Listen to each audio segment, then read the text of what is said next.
Lynn Official, shout out!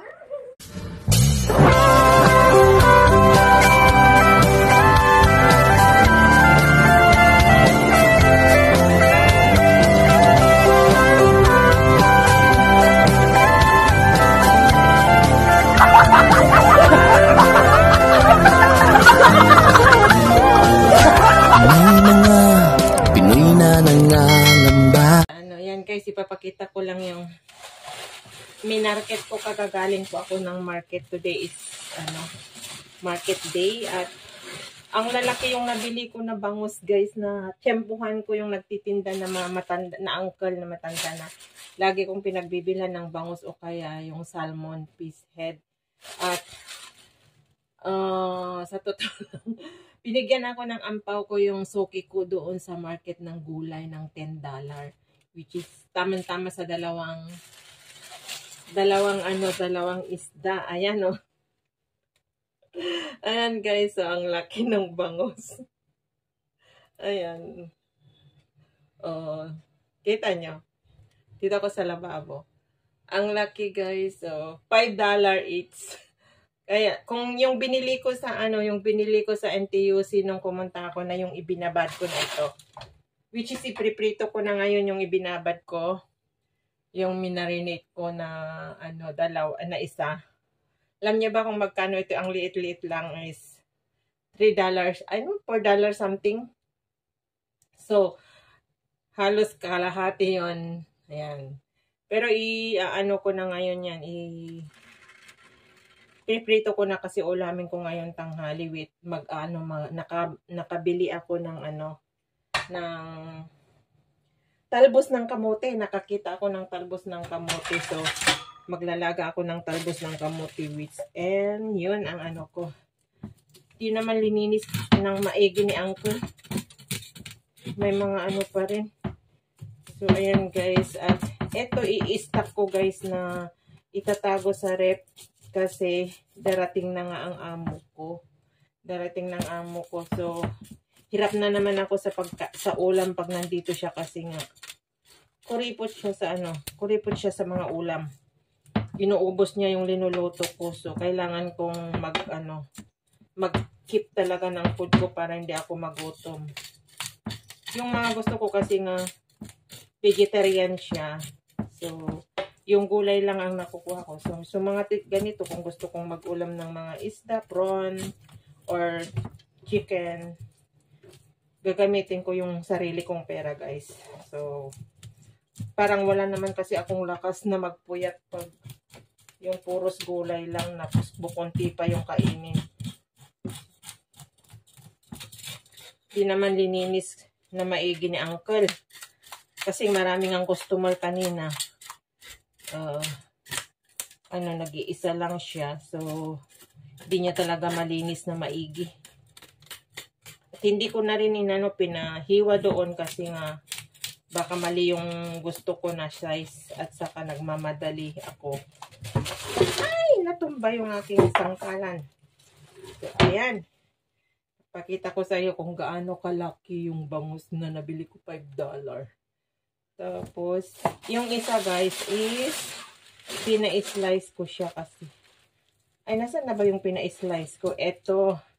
Ganyan. Pero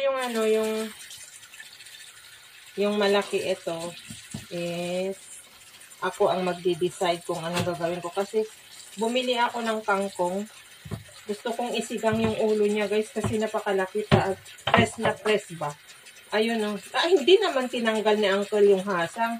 Sabi ko, you remove. Sabi kong ganun, hindi naman niya tinanggal. Makulit na uncle na yun. Hirap kasi magtanggal nito guys pag malaki. Kaya pinatanggal ko, hindi naman niya tinanggal lahat. Ang naughty uncle. You're very naughty uncle.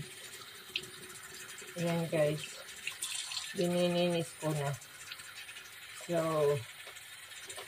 bira ko lang matiyempuhan na mayroon siyang malaking bangus, at saka hindi lagi bangus. Ang dami niyang paninda kanina, may mga salmon head din. Pero yung salmon head kasi madaling magsawa dun kasi ang taba-taba. Which is masarap din naman, at saka kukunti lang kasi yung laman niya doon na makukuha mo. Ang masarap doon yung mga sabaw-sabaw niya lang. Eto, nasyempuhan ko na may malaki. So, dito muna tayo kasi bihira lang na lumabas.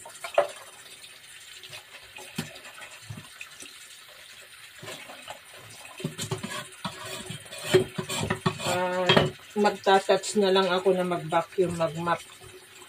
Tomorrow para fresh na datnan niya. So, ayan guys, pasensya na kung medyo madilim kasi dito na natatakpan ko yung lights ba. So, hindi ko alam kung kita nyo. Pasensya na guys.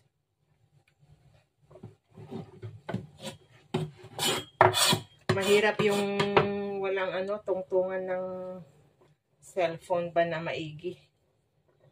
Ay kasi maliit lang dito sa kitchen. So,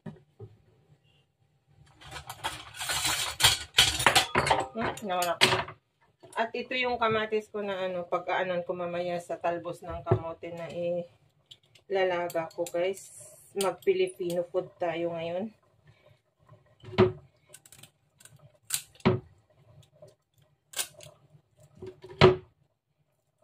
Yan, tinatanggal ko yung mga yan kasi nakakatinik din yan. Which is, ang bigot. More than 1 kilo guys ang isa. Supposed to be ito ay $11.50. Kaya lang sinabi niya na lang na $10 each. So nakamenos ako. Tama-tama yung tama-tama yung ang ampaw ko na binigay ni auntie doon sa market. Kasi talagang every year na binibigyan niya ako yun ng pag-Chinese nyo yung soki ko doon ng $10. So yun binibili ko talaga ng ulam ko kasi nga sinabi ko na akong bumibili ng mga gusto kong ulamin kung ganito na medyo masarap pa. So, ayan. I-slice natin kasi gusto kong isigang pag ito. Next week ay itatago ko lang. So ayan, i-slice ko guys. So ano bang i-slice ito? Ang sarap. Ang lagiglakihan ko ng konti kasi isa lang naman. Ayan. So dito isigang.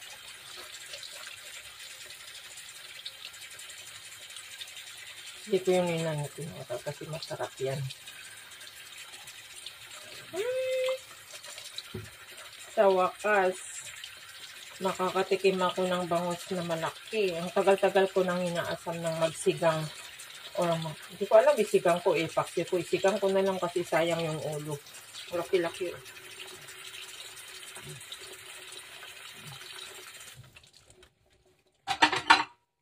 So, ayan guys. Isa lang talaga ang isisigang ko kasi isang kaanoan lang, isang ulam. Tapos, pag i-open ko kasi maano kasi ito pag i-prito mo na kung hindi mo lagyan ng flour. Ganyan. Para ito ng flour para hindi siya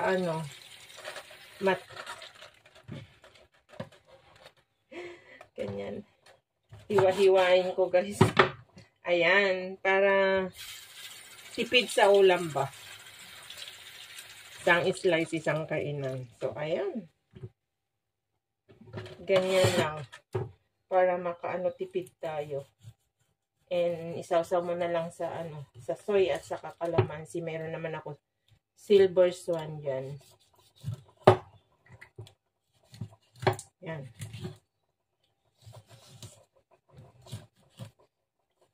Kasi kung guys, kung ipriprito ko na yung normal, ang nananalamsik. So, ganyan.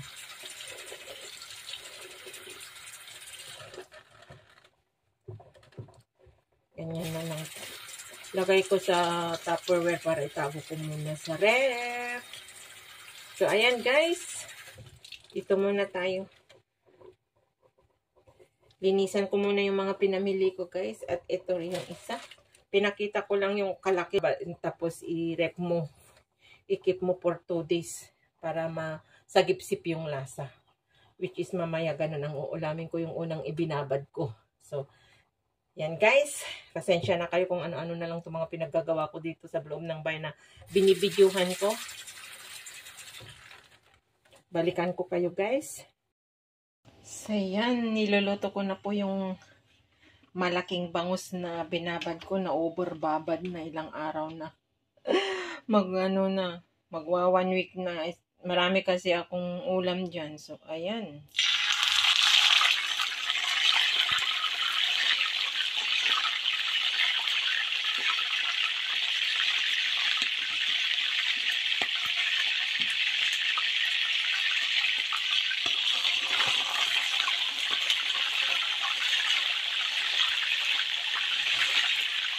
Ito guys, yung binabad ko ng Saturday na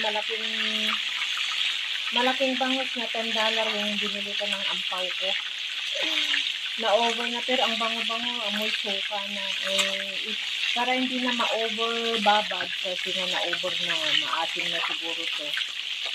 Ayun o, nangangamoy na yung suka.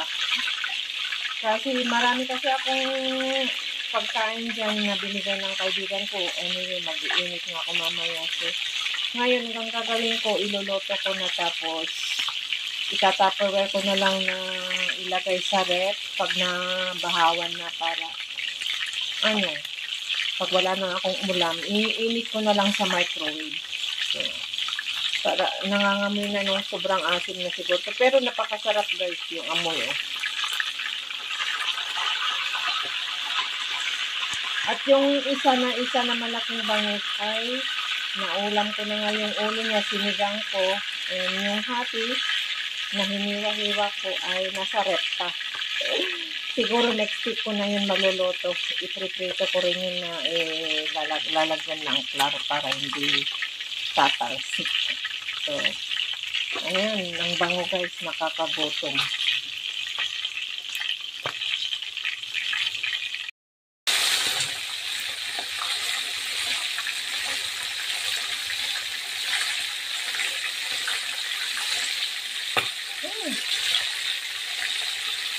Huwag kang tumalsik. Huwag kang iskandalosa. Layo-layo ko na. Huwag mo akong talsikan. Naka-sleeveless pa naman ako. Yan guys, may baliktad ko na. Hindi ko na nabigyan kasi hawak ko lang yung cellphone at saka lumayo kasi ako kasi tumatalsik.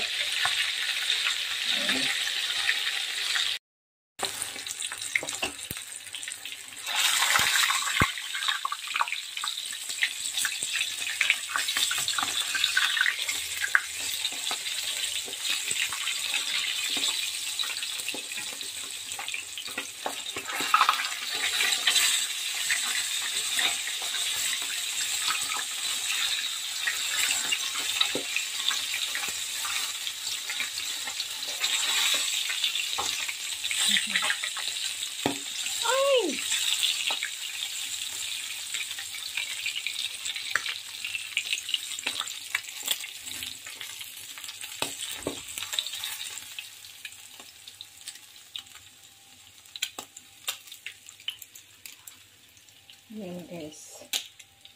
So ngayon, yung isa naman, medyo malayo ako, pasensya na kayo, magalaw yung kamay ko. So ayan.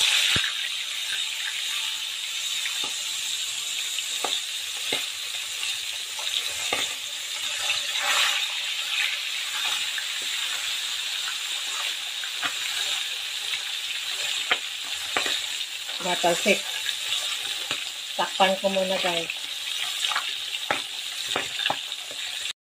Niluto ko na may gata na with curry leaves na okra, talong at saka pritong slice fish. Yan. Yung prito na slice. May ano siya. Yan guys. Dalawa ito. Nandyan sa ilalim ng hati na dalawa. Okra at saka talong yung sahog niya sa kamay gata at saka konting curry powder.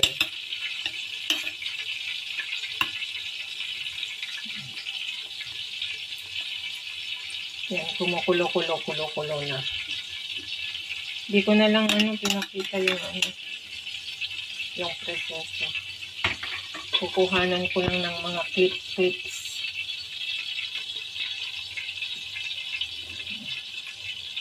May coconut with curry powder.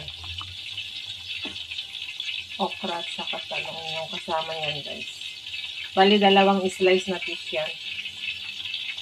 Hindi kasi ako kumakain ini-start ko na naman ang hindi kumain ng kanin kasi medyo mataba na ako. So, mga ulam-ulam lang ako sa ngayon. Saka may mga cucumber na binili ako.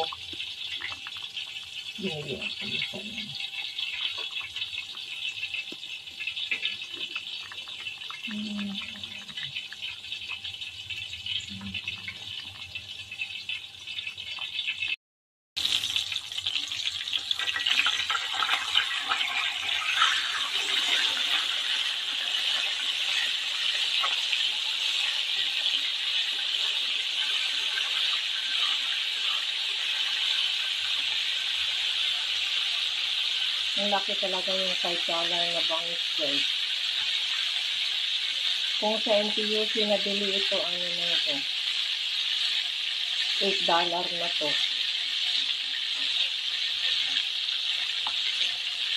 Yun yung bawang.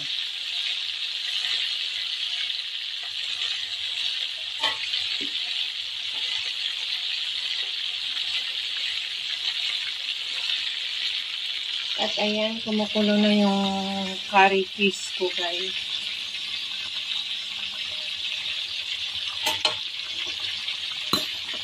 Nagsasabay na nagluto ako. Kasi ito yun ang kakainin ko, yung prito na bangus ay itatabi ko yan para andyan yung ibang fish ko. Medyo madilim din masyado makita. Sarap. Yummy. Kaya linagyan ko ng mga gulay para mabubusog po ako.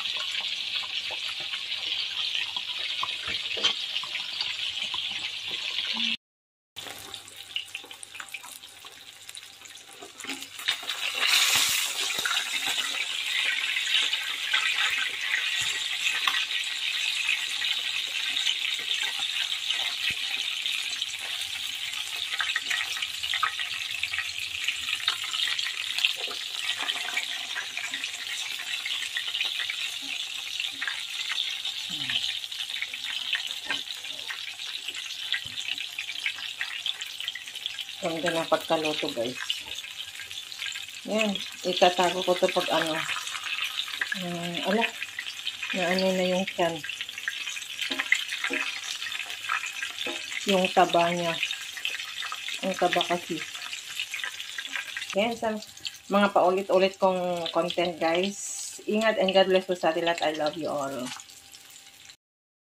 So, ayan na, guys. Ang finished product ko ng aking tapang bangus na minarinate ko ng vinegar, pepper, salt, and garlic, guys.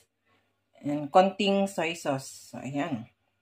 Andyan naman yung linuto ko na curry fish with eggplant and lady's finger.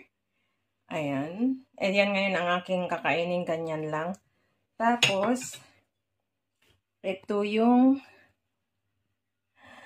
chicken curry din na tira ko kahapon. Ininit ko, guys. So, boneless chicken na curry din na hindi masyadong maanghang na curry. Hindi yung mapula yan, guys. So, hindi ko linagyan ng sambal chili yung powder lang kasi nga nung nagluto ako ng prawn na puros maanghang, humapdi yung tiyan ko, guys. So, ayan. Ito lang ang kakainin ko, guys. At saka yung fish curry na linuto ko with vegetable. Ito naman ay itatago ko, guys, kasi pwede naman itago pang matagalan to. Linuto ko na lang kasi 5 days nang nakababad, masyado nang maasim pag patagalin ko pa dun sa vinegar. Kaya, ayan. Hope you enjoy again sa mga very simple kong pagkain, guys. Ito lang ang mga makakayanan kong ipinapakita sa inyo, yung mga kinakain ko. So, let's eat, guys. Samahan nyo na akong kumain. Tara na. Happy Valentine's Day sa atin lahat. Ayan. Shout out sa mga may mga kadate dyan. Ayan. And shout out sa mga kapwa kong tigang nasabi nila. Joke. Yan guys. Bye. Nagugutom na ako.